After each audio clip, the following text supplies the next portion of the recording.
So, Jonathan, we're having a conversation on why context in the Bible matters when we're reading it and understanding it. Why is context important? Well, we joke a lot of times because we can remember back in seminary, and some of these classes we had together, they taught us that when you're reading the Bible, the 3 rules of biblical interpretation is what? Context, context. Yeah, context. It's always about the context. It's kind of like the rules for real estate: location, location, location. Same idea. And so understanding the context makes all the difference in the world. Like, if you're reading in the New Testament, the basic context, the broad context, is you're reading about the life and ministry of Jesus and the history of the early church. If you're reading in the Old Testament, the broad context, and then there's smaller context, within each section, but the broad context, this is the history of Israel, and all of that was the backstory that prepared the world for Jesus. So understanding just broad context, asking the questions of, okay, who's talking here? What are they talking about? What's the setting? Understanding those things. And fortunately, there's like all kinds of material out there, from the internet to things called study Bibles that give you a lot of that context when you're reading it. And it's very helpful. And some people may not even know there's different types of literature within the Bible, right? Oh, yeah. Yeah, it's very interesting. And it was years before I began to understand that. And it really helps so much. There's history, narrative, there's biography, there's poetry.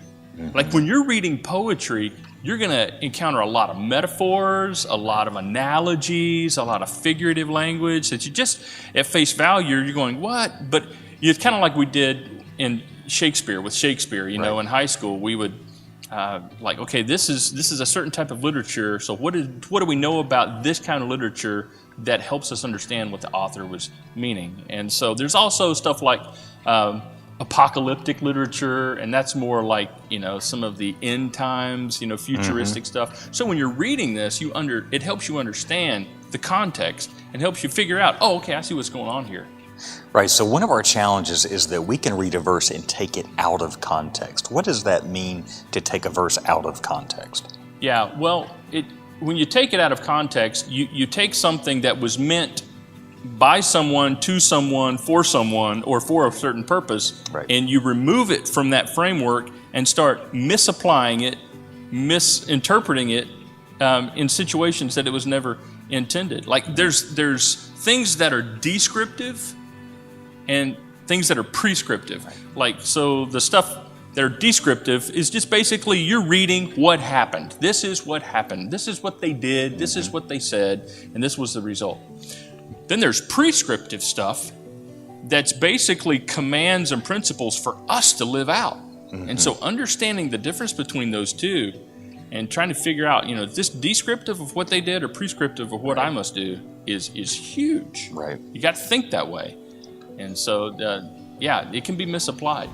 Is there a verse that comes to mind that we can confuse or take out of context that kind of serves as an example of this? Yeah, here's one of my favorite, and I guess by favorite, I don't mean it favorite like this is a good thing, because it's actually not a good thing. But here's the one that makes me chuckle.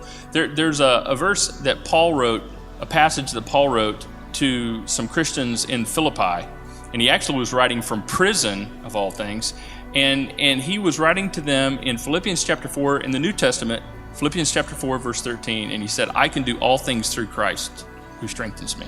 Beautiful, beautiful, so encouraging, so inspiring. And through the years, through my whole life, and I've just known many Christians, they put that on bumper stickers, hang it on the wall, and they basically say, hey, I can do anything. That means I can do anything I want to do through Christ who strengthens me, that God will give me the strength through Christ to do anything I want to do. And that's not what the verse is saying. It didn't mean that I can leap tall buildings with a single bound through Christ who strengthens me, or I believe I can fly, Right. No, the context. And when you read the context, you realize the context of that passage is contentment.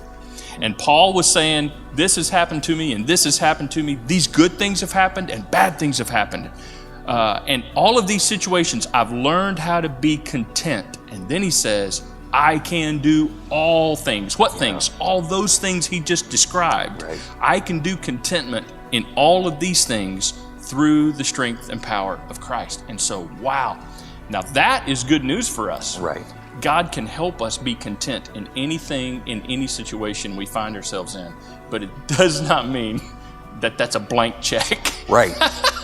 And knowing that context really is that important. So ultimately, why does that context matter?